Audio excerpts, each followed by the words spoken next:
Oh, no. Randy gave me the keys to the car. It's the Will Kane Show on ESPN Radio and the ESPN app. It is not Will Kane.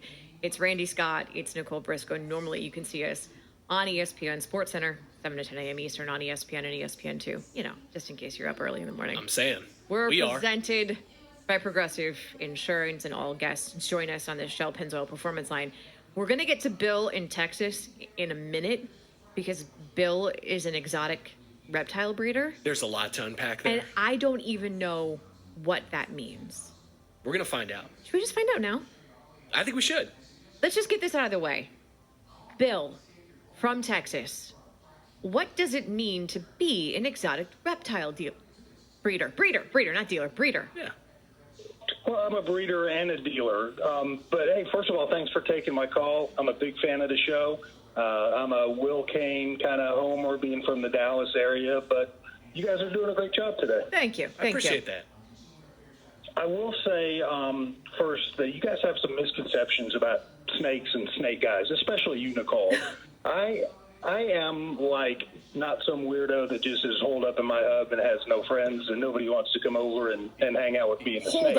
up. Hold up. Not the case. Yeah, that Nicole. was Randy who said that, not me. But we're cool. Okay. No, I'm pretty much said you pretty much said you have dogs and cats and you just don't associate with those people that keep reptiles and snakes and stuff like that. Tell me about it. Tell me about it, Bill. Go on. God. Well, okay. So I retired from my practice of medicine this year to do the reptile thing full time. The hours are better, and I don't have to mess with the insurance companies. That's fair. What medicine were you in? I was an anesthesiologist. Do you find that useful in your current line of work? Not as much as just my science background. I've got a heavy science background with biology, always interested in animals, all kinds of animals. I've got dogs and cats too, and I've had lots of different animals as I've grown up and as my kids have grown up around here. But I always had a fascination with reptiles from a young age. So what kind of exotic reptiles are we talking about here? I deal exclusively in small-bodied pythons that are non-venomous. Oh. So when you think python, you probably think of the Everglades, big giant Burmese pythons that are taking over the Everglades and eating all the indigenous life there. I do not deal with big snakes or venomous snakes. So everything that I have is docile, handleable.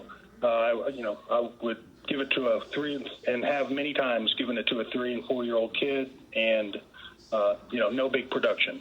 When they're how long do they stay that small though? Like what's our window of safety with regard to these snakes that you're dealing with? Mine stay small their entire life. What's small though? What's the definition of small? Oh, okay, sure. So I've got some species that don't get any longer than 3 feet. I've got a couple of species that'll get up into the 5-6 feet range, which sounds big, but they're very thin and they're very handleable.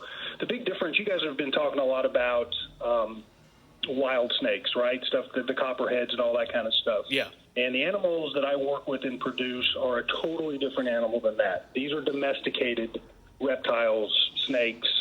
They were not plucked from the wild. They're not defensive. They're not aggressive. You just pull them out of the cage and, you handle them like you handle any other pet. Isn't that like saying this is a domesticated lion? No, it's more like saying it's domesticated dog.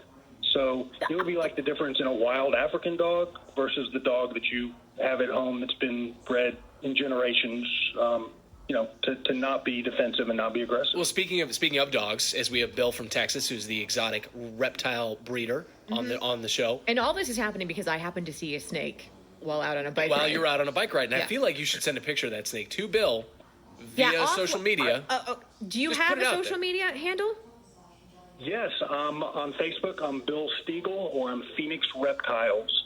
And I also have a podcast. It's called Reptiles Keeper Radio. All right, Bill, we appreciate the hustle. No, that's strong. It's great. No, it's we great. left the window open, We and he slithered right there. Yeah. So Well played. with regard to the dogs, getting back to that, you said you have dogs, you have cats. How are they around the snakes, or are those two entities that never shall meet?